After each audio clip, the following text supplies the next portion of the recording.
everybody, it's been a second. I'm here today to talk about this experience like none other that I had reading this book. It's called Jane Eyre. It's written by Charlotte Bronte, who, if she were alive today, would be getting a lot of very mean emails from me. The original copy of this book was published in 1847, so this book is over 100 years old. Airing on maybe it's old, and I had never read it before. I've never seen the movie. I don't know what the story is, or I didn't know what the story is, and on the bequest of my sister I read it, and it was a time.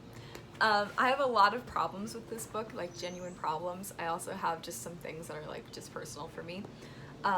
I'm going to recap it just in case it's been a minute since we've watched or read Jane Eyre, and this is your spoiler warning for a book that is over 100 years old. So, Jane Eyre. The story starts with our title character, Jane Eyre. Honestly, a great opening line. There was no possibility of taking a walk that day. Like, I don't know, I like opening lines of books, and that's just a good first line. But so Jane is a child, she's an orphan, she's living with her aunt, I believe, but not like her like familial aunt. She's married, her aunt was married to Jane Eyre's mother's brother, so she's not like actually blood. And she's living with this family that all hate her, like her cousins are bullying her, they're terrible to her, and she's like not the best kid either. She's like a little sassy, but she just wants to be left alone. And she is getting bullied by the boy cousin, and then Mrs. Reed, who's her aunt, shuts her up in this red room, and she goes into fits, and is just like any 11-year-old child that doesn't know what they want. I was highly emotional when I was 11. But then, so they decide to send her to this boarding school, and she goes to this boarding school, and she meets this friend who almost immediately dies. She dies in bed with Jane Eyre, which is just and then she also has this teacher that she really loves who never shows up again. And she's also berated at this school for look at this woman, look at this girl, she's gonna be terrible and she's a horrible person, and you all should use her as an example of what not to do or whatever. And just a generally terrible childhood.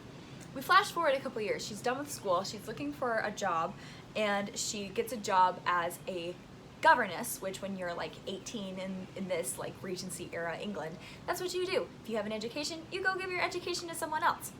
So she gets hired to be a governess for this girl whose name is Adele, who only speaks French. She is transitioning to English, but she mostly speaks French. And so she goes to this beautiful, it's called Thornfield Hall, this beautiful manor out in the countryside with a mysterious owner. She does it, she meets all of the staff the first day, and no one would tell her about the mysterious master of the house or whatever. And so she's just living her best life, and hanging out and being with Adele or whatever. And then she's on a walk one day, and she's this man on a horse comes, slips on ice, and falls over right in front of her. What an entrance. And she's trying to help him up. He's no, I don't need your help. He's half a sprain, so Jane has to walk him back to the town or whatever. And he's this mysterious, dark, brooding, stocky. This is one of the issues I have that we'll get to later. But then she finds out later that man that slipped on the ice with his horse that she helped was Mr. Edward Rochester, who is actually the master of the house. So we can see where this is going. So now that they finally know each other, there's a little bit of a thing going on right now. But so that's kind of where this they meet each other. It's oh my gosh, he's so dramatic, and he's so lonely and brooding and handsome and dark and whatever. And then out of nowhere, Jane wakes up in the middle of the night, and Mr. Rochester's room is on fire. And she's hearing this screaming, wailing sound, and then she goes and Mr. Rochester's asleep and his room is on fire, so she douses out the fire and rescues him dramatically. And then they have like this deep conversation afterwards, and he like kind of thanks her, and he like is taking her hands in his and like doing all of like these like should be romantic things, except for what I'm going to talk about later. And then when she gets up the next day, he doesn't acknowledge it at all that she saved his life. Like they do not, like he does not tell any of the servants or anything that she was actually the one that saved him. And then like acknowledges that, like all the staff like acknowledges that there is a ghost in the house. So out of nowhere, in this kind of like dreary but kind of okay like love story, there's a ghost. Like so then we fast forward a little bit, and Jane hears a story about like this woman that lives up the road. Her name is Blanche Ingram. She's apparently like really beautiful, and she like draws like the most beautiful Jane can draw. So Jane draws the most beautiful portrait of Blanche, and then she draws like the worst picture of herself ever. And she's like, every time I feel like I have a chance with Mr. Rochester, I'm just going to look at these 2 pictures and like remember that Blanche is so much better for him, which just like is sad. Like, get some self-esteem, girlfriend. But then they come and they stay at the house, and so they come and like she sees Blanche in real life, and she's like, oh my gosh, she's beautiful, she's perfect. Blanche and Mr. Rochester are like flirting all the time, and it's like, oh yeah, this makes so much sense that like they're gonna get married, like this just like makes sense. And so, but then Mr. Rochester, who has a mysterious past, because of course he does, is like one of his like dark mysterious past friends comes to visit them, and his name is Mr. Mason, and he like hears that Mr. Mason is there, and he's like clutching at himself, and it's like all dramatic, like, oh my goodness, like why is he here? He shouldn't be here. So like what's going on with that, right? So then Jane is like in the room watching Mr. Rochester and Blanche like flirt with each other all night, and then she like goes to bed early, and Mr. Rochester runs after her, and he's like, why are you leaving? Like, why? Like, it's like, bro, because you are flirting with another woman. Like, we're gonna get to it. So then that night, Jane wakes up. I think one of the servants or Mr. Rochester wakes her up. He's like, you need to come quickly. I need you to come sit with Mr. Mason, who has been stabbed. Like literally got stabbed by the ghost. The ghost is stabbing people now. Oh, and I also forgot, we're going to go back a little bit, forgot that part of the reason why Adele exists is because Mr. Rochester was the patron of a French ballerina who, when he went to visit her one day, came in with another man who Mr. Rochester knew. And Mr. Rochester hid behind curtains, listened to their conversation, then jumped out and shot this guy. Shot him in the arm the next week. And he like disowned the ballerina and like threw her out of the hotel that she was staying with. And because he knew this man and he had an appointment with him the next week, shot him. This man shot somebody. And then so Adele is the daughter of this French ballerina who may or may not be Mr. Rochester's, because of course. And so this book, I'm okay. So where were we? Oh, Ghost has stabbed Mr. Mason. Yeah, so then shortly after this, Jane is like wandering around the countryside or whatever, and Mr. Rochester joins her, and they like get engaged. Just like that. Like they have this conversation, and he's like, will you marry me? And Jane's like, aren't you gonna get married to Blanche? He's like, no, I'm not gonna get married to Blanche, I'm gonna get married to you. Like, so, and then he's like lavishing her with all of these gifts and like being so kind to her, and he's like giving her all these things that she does not want, and then not listening to her. And then Ghost attacks Jane now. So she like wakes up, and there's like this pale figure with glowing red eyes and purple lips that like rips out her wedding veil in front of her and then like disappears. And so then they go to get married. And you get to the part in the wedding ceremony where it's like, if anybody has any cause for why these 2 people shouldn't be married, just speak now, forever hold your peace. Mr. Mason, he's back. He shows up and he goes, I object. And I'm like, why are you objecting? Like, what's the cause? It's because Mr. Rochester is already married to a woman who is not only crazy, not only have they been married for 15 years, but she is living in the house upstairs. She is the ghost. And like they like it's so dramatic. He like pulls Jane home. He's like, "Look, this is the woman I'm married to." And then he like tries to like go to kiss her, and she tries to bite his face off because the woman is crazy and just living in his house. And so then Jane, very rightly so, goes, "I'm not gonna marry you." And Mr. Rochester literally like throws into a temper tantrum. He like throws himself on the couch and like starts weeping or whatever. And so then Jane, early the next morning, like takes everything that she owns and she just leaves. And like that is where I think the book should have ended. Jane should have packed up her life. She should have left, and she should that should have been the end. And like what happens to her, I don't know. The book is tragic, so let's like leave it with a tragic ending, right? But it goes on. So she wanders the countryside for a little bit. She becomes a beggar. She stumbles upon like this parsonage house, and there are these two women and then their brother that live there, and they like take pity on her and take her in, whatever. Then they find out that they're cousins, so they're actually related to each other. And Jane's uncle, different uncle that wasn't the one from earlier, died and left Jane a bunch of money. So now Jane is okay. Then the cousin that she's been living with asks her to marry him and go on mission to India. And she's like, "I'll go on mission to India, but I won't marry you." And he's like all upset about it or whatever. It's ridiculous. But in doing so, Jane realizes that she's still in love with Mr. Rochester and like wants to go back to him. So this is about a year later now that we've gone forward. So Jane like packs everything up again, goes back to Thornfield Hall. It is burned to the ground. And she meets one of the old like servants that have been like lived there a long time ago, and he's like, "Oh yeah, the crazy lady that lived in the house set the house on fire. Mr. Rochester got everybody out of the house, climbed up to the roof where the crazy lady was. Crazy lady jumped off, like literally described the brains splattering on the floor. House falls onto Mr. Rochester. He loses a hand and he goes blind. And Jane goes and finds him. He's like, "Is that Jane, my love?" And he's like, "Yes, it is Jane." And then they get married, and then they retcon everything by having Mr. Rochester's sight come back. And that's how it ends. So here are my biggest issues with this book. Mr. Rochester is the worst man ever. Maybe not that, but like he is the worst love interest I think I've ever experienced in a very long time. I have not hated a character this much since Professor Umbridge. He is just the worst. He is not humble at all. He is emotionally manipulative. He like makes Jane feel bad about herself.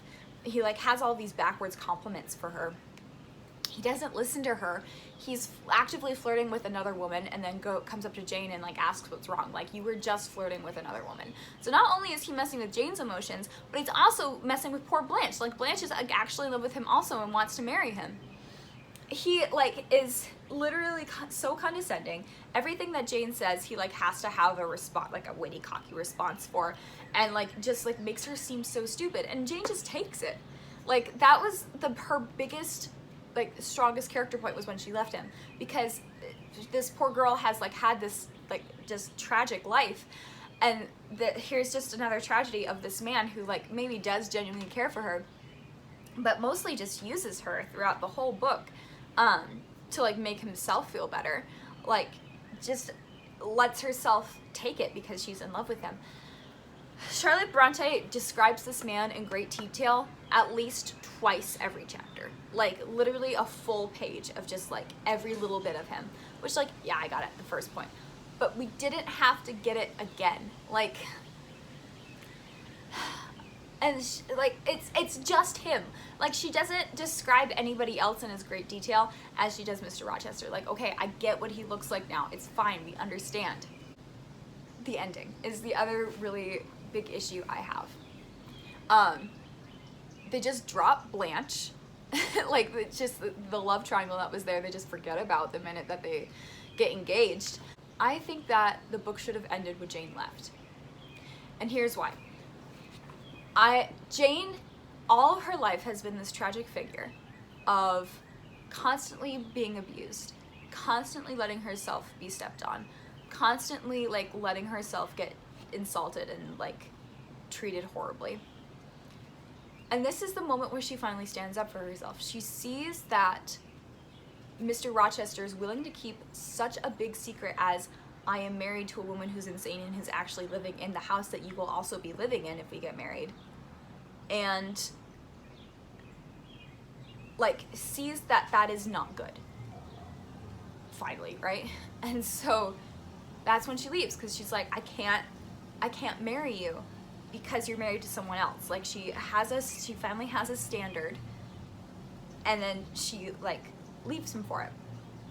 And it would have been such a beautifully tragic ending if that had just been it. And like, what happens to her? We don't know. Like she escaped from that situation and then disappeared off into the great unknown. That would have been so perfect. But no.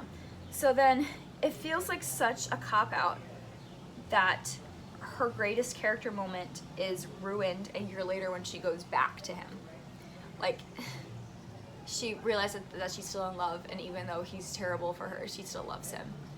And yeah, it is like in the goodness of her heart that even when he's blind and mutilated, that she's going to love him anyway. Like, and that is honestly the best quality of Jane, is that she just like really sees the best in everybody. And she's really willing to like give most people the benefit of the doubt. And there's a whole moment also in the book where her aunt dies, and she like forgives her aunt like wholeheartedly for all of the terrible things that she did to her when Jane was a kid. But by having her go back, you ruin that huge character moment of like, she's finally independent, she's finally gonna stand up for herself. And then also just it seemed very uncharacteristic of Mr. Rochester to chase after his crazy wife, which I did have this conversation with a friend. It was like, well, he did keep her alive, like in his house for years and years. Like he didn't just abandon her, which yeah, sure, whatever. Institutions were not great back then. But it seemed very uncharacteristic of him to like actually go like risk his life to chase after her, or like for anyone. Like he does not seem like the type of person to risk his life for anybody. And so like to have that happen was just really bizarre to me. And then again, like I love me a happy ending. I really do. This book does not warrant one. This book is tragic and creepy and like eerily romantic all the way through. And so you're giving me a sugar sweet ending doesn't fit the tone of the book. It's almost as if she like gave the book a sad ending, or like a more bittersweet ending, gave it to her editors, and her editors went, no, we need a happy ending, and she had to rewrite it. It just seems so out of character. Like the fact that Mr. Rochester gets his sight back, like commit to keeping him blind. Like there's the tragedies, he's never going to see his true love again. And like that's tragic, and the whole book has been like that, so just keep it that way. I have not felt this strongly about fictional characters in a very long time, so it's got that going for it. I did like how beautifully written it was. It is written in prose. It is absolutely gorgeous. It is a thick boy. This is my copy. I read it I started it in March and I finished it in May. So it did take a little bit for me to get through it, but that's also just like being a junior in college. It was pretty easy to follow the story, and all of the big important things like the room being on fire, Mr. Rochester being married, like already being married, all of that was like given adequate time to like play out, so that if you had drifted off a little bit, you picked right back up. Like all those big moments were very clear. Yeah, it just, the sheer amount of loathing I have for Mr. Rochester, and just like the way that he just used Jane and like made her feel bad for like having womanly feelings, just is really disgusting. So there is my review and synopsis of Jane Eyre. I have not seen the movie yet. I've heard good things about it. Mostly that Michael Fassbender is Mr. Rochester, which I doubt anybody is going to save Mr. Rochester for me, but he might be the man to do it. We'll see. I might be ruined on Regency era books for a long, long time. I need to find like a good, wholesome Jane Austen to like bring me back, because I think Charlotte Bronte is just, if she were alive, we'd be throwing hands. This is a different format than I usually do, so if you're into this, let me know. Yeah, it's been a wild ride, and I'm never gonna read it again. Bye everybody. Beware of crazy ladies that act like ghosts.